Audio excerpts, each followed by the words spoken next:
Hello, keepers. Did you ever have a day when you had like stuff to do and you wanted to go see, experience whatever, but you had something over here, something over there, you weren't spending a whole lot of time in one particular area?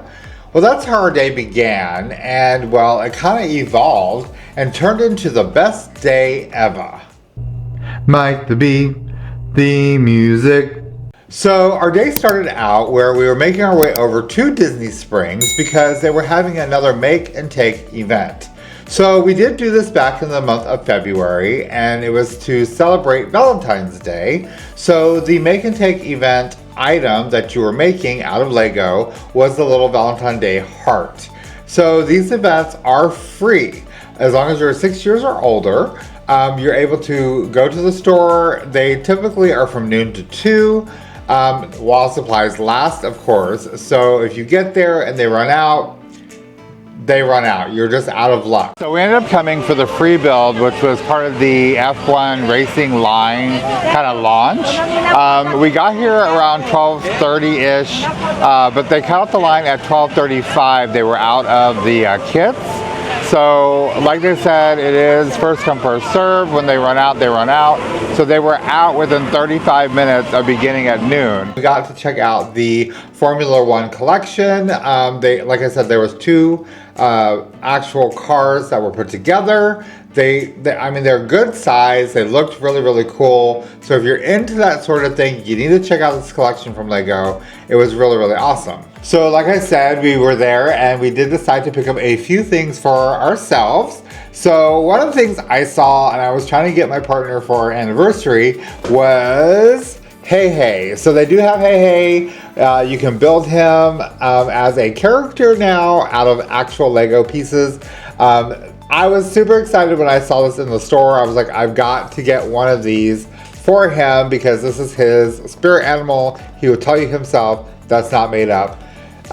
So we actually ended up getting two of these, and we were told by one of the associates that apparently this is a hard item to get if you're a collector of Lego, especially Disney Lego. I don't know how true that was because I did get the last two that were on the shelf, but as we were checking out, they were restocking with more of this product. So they did have it limited. It was one per person. So I don't know, but we got two, one for him to take to the office, one for him to keep here at the house. But we did get Hey Hey, so I was super, super excited about that. So one of the other pieces we picked up, again, Disney Lego, was the Lilo and Stitch Beach House. I have a bunch of Disney Lego for my collection. So I have like the castles, I have a bunch of the castles, the mini castles. I have some Marvel stuff. So kind of Disney family oriented. And so now I have the Lilo and Stitch Beach House to put together. So I'm kind of excited for this and to add it to my current collection. So like I was saying, we had a few things we had planned for this day. One of them was Lego and the make and take event, which we got there too late. They ran out, but that's okay. That's fine. We were completely okay with that. We got to go into the store and we did purchase a few items we had been kind of like hoping to see and get eventually anyway. And then my partner said, hey, I want some Dole Whip. So just across the bridge is Swirls on the Water, which is home to some wonderful flavored Dole Whips here at Disney Springs. So we're gonna hop over there and see what they have currently, because they usually change out flavors seasonally. So if you did not know, you can get Dole Whip at Disney Springs. It's at Swirls on the Water, which is across the lagoon. It's right across from the Rainforest Cafe. If you take the bridge, like if you're in like the Lego T-Rex area, they usually have, of course, standard Dole Whip, but they also have other flavors and other ice creams as well. So they usually do like seasonal things, so their menu is almost always changing. So if you make multiple trips to Disney Springs, this is always a good place to check out to see what new flavors they have. My partner decided to go with the Banana Foster and Salted Caramel Soft Serve Swirl Sundae Bowl. This is a Bananas Foster inspired, so it's bananas and salted caramel soft serve, caramel sauce, fresh bananas, whipped cream, salted caramel crisp pearls. He was like in heaven. I was watching him eat it and he absolutely loved this soft serve. So if you like Banana Foster, maybe you want to give this one a try while you're at Disney Springs. I went with the seasonal green mint and chocolate soft serve swirl cone. This of course is for St. Patrick's Day. It is a green mint and chocolate soft serve swirl. It comes with shamrock sprinkles, a shamrock coin. It's served in a black waffle cone. I did enjoy this immensely. I love mint ice cream. Of course, mint and chocolate to me is a good combination. So this did not disappoint whatsoever. The waffle cone itself is a black colored waffle cone. So the coloring did bleed a little bit. It wasn't horrible. I did have a napkin and stuff, so maybe that helped me out. But just keep that in mind if you decide to try this. I do believe that they will transfer it into a bowl if you'd rather get it in a bowl versus the cone. But of course, you'll have to ask the cast member at the actual booth. But otherwise, this soft serve was actually really, really good. So one of the other things we wanted to do after we were done with Disney Springs was head over to EPCOT for the International Flower and Garden Festival. So we made it to EPCOT. We're here to check out a little bit of Flower and Garden, but I'm definitely here for some of the Spike the Bee merchandise. He kind of has his own line this year, so I'm super, super excited for that. So let's go see if we can find this merchandise. So we got to Epcot, and I have to talk about the entrance. This year, welcoming you to the Flower and Garden Festival is a new topiary, which is Moana, Maui, Pua, and Heihei. So these topiaries are amazing. They all look so, so good. They are fashioned after the second movie. So there are some little bits and pieces in there. So if you haven't seen the second movie, don't look too closely because like some other people have been saying, there are spoilers in the topiary. But just going to look at them, I mean, they are amazing as always. So this one was actually really fun topiary to have at the entrance this year. It's very clean. You can make out all the characters really, really well.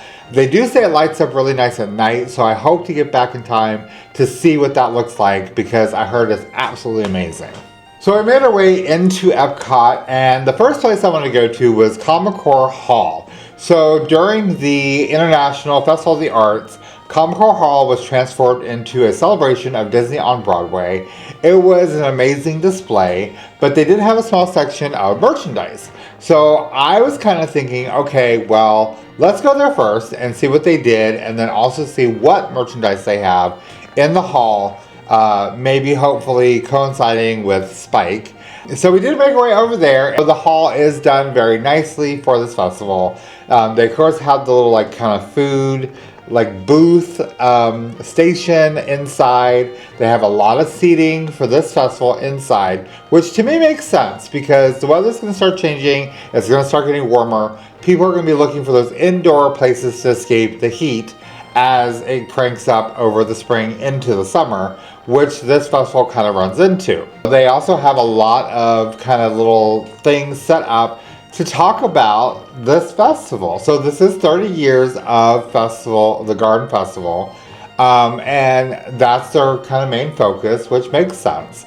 But there's a lot of really cool things in here that people want to know about, but they don't really go into detail about. They don't really talk about a whole lot. So we did make our way around the hall to kind of check all this stuff out. So one of the things was the floating gardens. Now these gardens are in the middle of the lagoon between World Celebration and World Showcase. So the description reads, the floating gardens are a magical mainstay at the festival. In the bottom of each container, Disney horticulturalists place a capillary mat that acts as a wick and delivers water to these blooming beauties. So you can see these, like I said, year-round floating in the waters, and this is a really cool opportunity to look at these really up close and personal and see exactly, or almost exactly, how they pull this off. They also talked about the hanging baskets. The inscription said, hanging baskets are a festival fan favorite. To make these dazzling displays, Disney horticulturalists select plants that will cascade like ivy or form a sphere like begonias. You can see these hanging baskets all over kind of Epcot. I know I've also seen them in Magic Kingdom. I think they are in every park, but I'll have to double check. next time I'm walking around just to make sure. And finally, of course, they do talk about the topiaries themselves. So the inscription says, topiaries, like these lovely fruit and veggies, have been providing magical moments in Disney theme parks since 1963. While many styles of topiary have graced the gardens of Walt Disney World in the past, the main form used in the festival today is called Sphagnum topiary. So I did look up this type of topiary, and so basically this type of topiary allows them to grow and form these topiaries within a year. So there was also in the one corner, there's the almanac for the Flower and Garden Festival celebrating the 30 years. So within the almanac, they talk about the topia artistry, natural knowledge and unbelievable facts, feather forecast, and the flower towers, which are also very popular. So in the unbelievable facts, it does tell you about like the woody topiary and how to get it to actually grow out completely so they can shape it and form it into woody takes about 10 years. So with this new type of topiary that they've been using, they can do this within a year's time. So taking 1 year to do something versus 10 years to do something is a big difference, especially when they want to add new topiaries, characters, that sort of thing, like Moana and her friends at the beginning of this year's festival. So we walked through Comic-Car Hall thinking we'd find the Spike the Bee merchandise. It is not in there. We actually had to go over to Creations, but we did find a lot of Spike the Bee merchandise in Creations along with the other stuff. So if you're looking for it, make sure you stop into Creations to get you the special merch for Flower and Garden. So there was a particular piece of merchandise that I wanted to get while we were at Flower and Garden for this year, and that was the Spike the Bee shoulder pet. So we collect these shoulder pets. We have probably almost every shoulder pet that I know of that they've come out with. But when I saw they were coming out with Spike, I was over the moon. I was like, I have to get him. He's gonna be my new like mascot or whatever. He's gonna go with me probably everywhere. As long as I remember to take it with me. He's super, super cute. He's got his little wings and stuff. Of course, the magnet is on his butt, and then he sits right on your shoulder, just like this. I carry a Loungefly bag with me a lot when I go to the park or property or just anywhere. So he might be in my bag, poking his head out or something, not necessarily on my shoulder. But I was super excited. This is one thing I had to get when I went to Flower and Garden this year. And we did acquire a Spike the Bee shoulder plush. So I'm super excited for him, and I can't wait to show him off on my future adventures to the Disney parks. Now, another piece of merchandise that I was eyeballing really, really bad and was hoping that they had him. I don't know, sometimes this merchandise, it goes really fast for like all of a sudden, like it's like people just kind of catch on or whatever. So I was really hoping, so Lug has come out with these Skeeter bags, and I have a Tigger one, and so it's perfect for my camera and my accessories. So I use the DJI Pocket 3, which is what a lot of creators are using now. And I don't have a whole lot of accessories for it. Like there isn't a whole lot I personally need for what I do. So these Skeeter bags are amazing. Like they're the perfect size for me for all the stuff I need when I'm bringing my camera with me. So they came out with a Spike the Bee bag from Lug, and I was like, oh my god, I have to have this. It's so cute.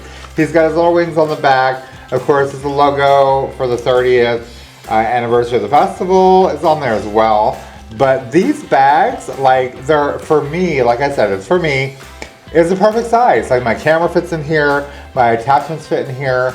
I love this size bag for that stuff. So I got this now, and I love Tigger, and I have the Tigger bag, and I will use it. I have been using it, but I think this might become my regular camera bag because it's Spike the Bee, I'm Mike the Bee, we kind of look the same, don't we? Anyway.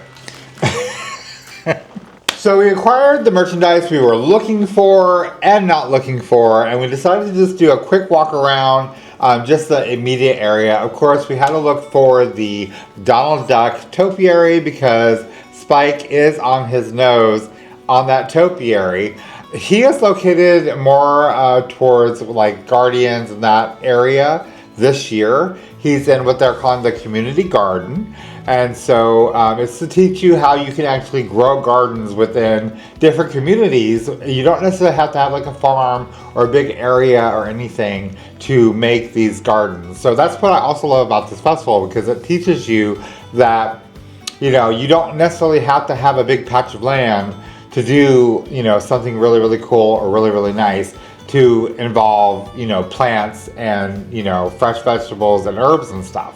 But Donald Duck is there, Spike is there on his nose, and so I did realize that a lot of people don't really know who Spike is or where he came from.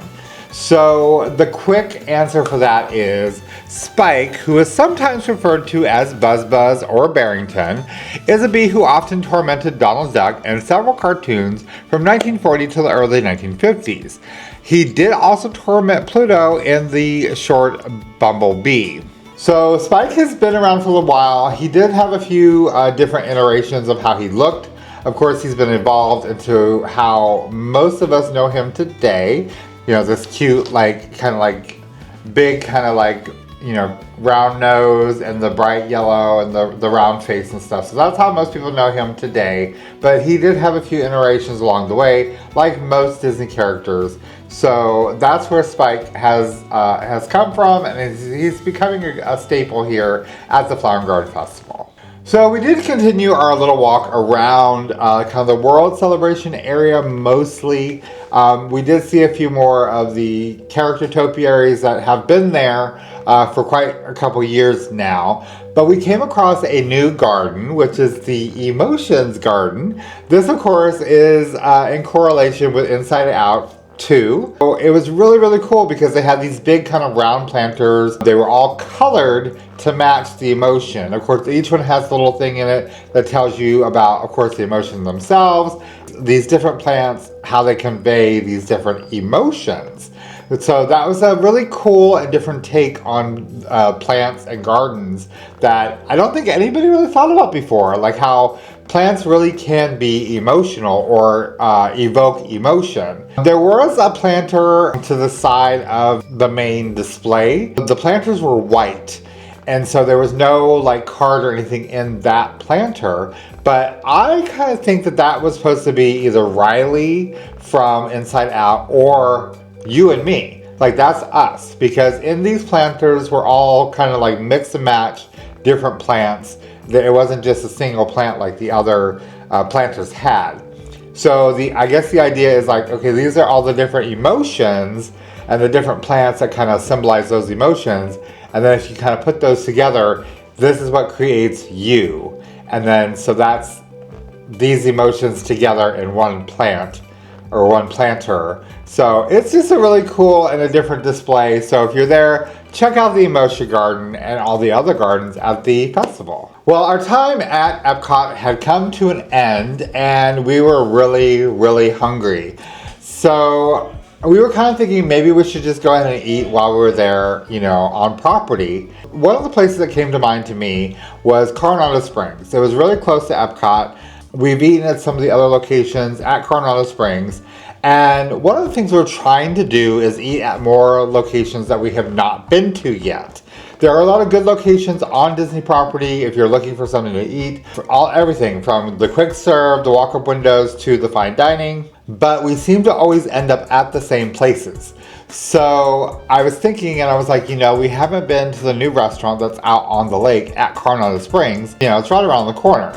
So looked up, they were about to open. So I joined the walk-up list, and we decided to go and try out this new location to us. The location is called the Three Bridges Bar and Grill at Villa de Lago. It is in the middle of the lake, and there are three bridges that go to the actual restaurant, which is really, really cool. And then with it being such a wonderful, beautiful day, it was perfect. It was an open air restaurant. They have, restaurant and bar. So we got seated at a two-top, but with these kind of like loungy chairs. And so it was just very relaxing and comfortable setting to go and just grab a bite to eat. So along with our water, we also decided to get some other additional drinks. I, of course, went with the non-alcoholic berry mint smash. This was strawberry, blackberry, lime mint, and soda water. It was actually really, really good and refreshing. It was very light. None of the flavors overpowered anything. It was a really good choice, especially on this just beautiful, beautiful day. My partner decided to go with their seasonal sangria. We were told their sangria is made in-house. We did not write down anything that was in the seasonal sangria at the time. The one he got, he said, did taste very much like lemonade. And he enjoyed it immensely. So if you ever are in the mood for a good sangria, I suggest you check out their bar over at the Three Bridges bar. We did start off with an appetizer. We got the patacon, the crispy tostones, chicken tinga, cilantro crema, cotija cheese, and pico de gallo. This was so good. This could have been a meal on its own. Like, it was so delicious. I don't even know what else to say about it other than we'll probably go there just for this next time. So my partner did go with a plancha seared mahi-mahi and shrimp for his main dish. It came with a balsami rice, bok choy, Thai red coconut cherry sauce, and mint. And just from the just pure joy sounds he was emitting while he was enjoying this, his food, I would definitely be able to say that this was a winner for him. I decided to go with the pork carnita tacos. It comes with a tomatillo salsa verde, chipotle pineapple salsa, fresh salsa, cojita, pickled vegetables, black beans, and rice. These were amazing. These were so good. I could have had probably another serving of this, although I was extremely full by the time I got through the tacos after the patacon. But the tacos were absolutely amazing. I went with the pork tacos. They said you could also get them with chicken, but I did do the pork. So this was definitely a winner and definitely worth a repeat on our next visit to the Three Bridges Bar and Grill. After our amazing meal, we just took a stroll around the resort itself there on the water. Like I said, the weather this day was perfect. I don't think we could ask for a better day just to be out and about and enjoying the Central Florida sun and just different things offered here in the area. But I have to say, I think I'm really falling in love with the Coronado Springs Resort. We've been there several times to just some of the different restaurants and just different kind of events that either friends are in town or we're just there for something. And it's a beautiful resort. The grounds are just immaculate, especially on a beautiful day such as this was, just to take a stroll around. We did see some wildlife while we were walking, which was really, really cool. I always seem to spot turtles when I'm there, so that was also fun to see those again. But just to walk around, it was just perfect and amazing. So, you know, we may have to do this again. Well, guys, that's it. That was our perfect day ever. Like, it was actually really, really amazing. Like, we had a few things that we wanted to do and we accomplished those. And then along the way, there were just a couple other things that just kept popping up. And it was just kind of like an unscripted day that just turned into just a really, really great day. And with the weather cooperating with us, made it that much more amazing. So I suggest if you're ever at Walt Disney World, you're on property and you have a day to spare if you're here on vacation or if you're a local and you're just looking for something to do, just kind of go with the flow, and see what just kind of happens to pop your direction. And you'll probably be pretty surprised at, what you can run into and experience while on property. As always, thank you for following along on these little adventures of mine. And as always, I am Mike the Bee, not Spike the Bee. You never know I'm going to be. I'm just going to be. You be too. I'll see you guys later. Bye.